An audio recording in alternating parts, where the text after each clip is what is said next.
Астанада 54 мектепте домбыра үйірмесі бар. Домбыра үйірмелерінің жалпы саны 67. Қала бойынша үйірмеге 1461 оқушы қатысады. Қош келдіңіздер. Мынау біздің домбыра үйірмесінің сыныбы. Қараңыздар, міне. Мынау біздің домбыра, осы мектепте бізде 50 домбыра бар. Биылдың өзінде 26 домбыра алдық. Кабинетіміз домбыра үйірмесіне саймаса енді.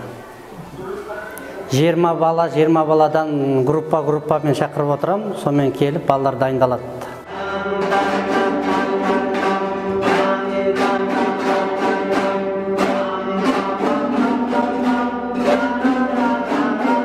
Сандық жүйемен өткізем. Жұмагелді Нажмедин ағамыз осы ойлап бүкіл қасиетті қара домбыраны сол инструменттер сияқты менде бүкіл елге танытам деп, сол осы сандық цифрды ойлап шығарып, домбыраға түсіріп, соған 4 тілде жаңа осы кітапты ойлап шығарды. 2020 жылдан елордада алтын ұрпақ жобасы жүзеге асырылады. Астаналық 40 мектептен 10 мыңнан астам бала қамтылған. Ұлттық өнер мен спортты дәріптеген жобада домбыра үйірмесі де бар. 170 педагог сабақ береді.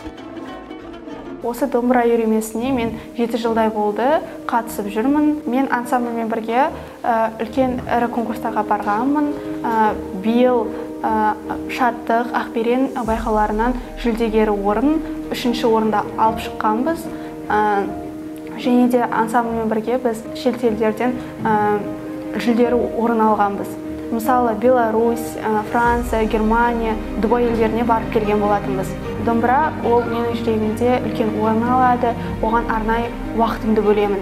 Менің 2 балам осы Ілияс Есенберлин атындағы 67-ші гимназияның оқушылары. Осы 2 оқушы осы Қайыржан Әлбекұлының басқаруымен домбыра үйірмесіне қатысады. Балалардың жетістігі бар. 15-ші Шаттық 22 конкурсының қола жүлдегерлері.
Анам домбыра шерткеннен, анам секілді болғым келген, содан не домбыра шертіп жүрмін. Мен домбыраға 1 жылдай қатысып жүрмін. Ағай бізге көп күйлер үйретті, мен соларды жаттап алдым. Тебен көк, жоспар бие, келіншек, үйірме аптасына 3 рет болады. Мен таңертең келіп жүрмін. 2022-2023 оқу жылында Астана қаласында жалпы білім беретін мектептерде 163 музыка мұғалімі, 63 қосымша білім беру педагогі жұмыс жасайды.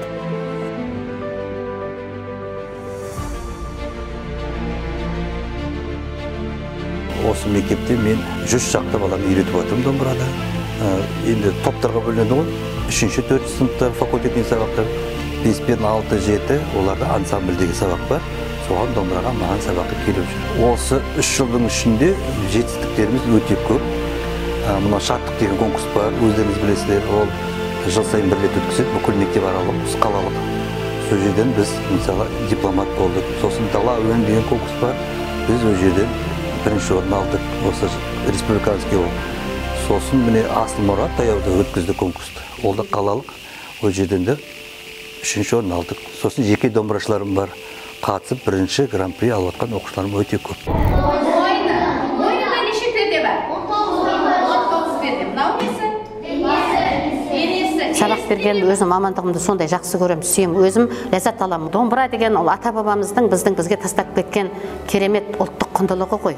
Ата-бабамыздан қалған осы ұлттық құндылықтарды балалардың бойына игертіп, осы балалардың дарындылығын ашып, шығармашылығын ояту менің өзімнің міндетім деп ойлаймын.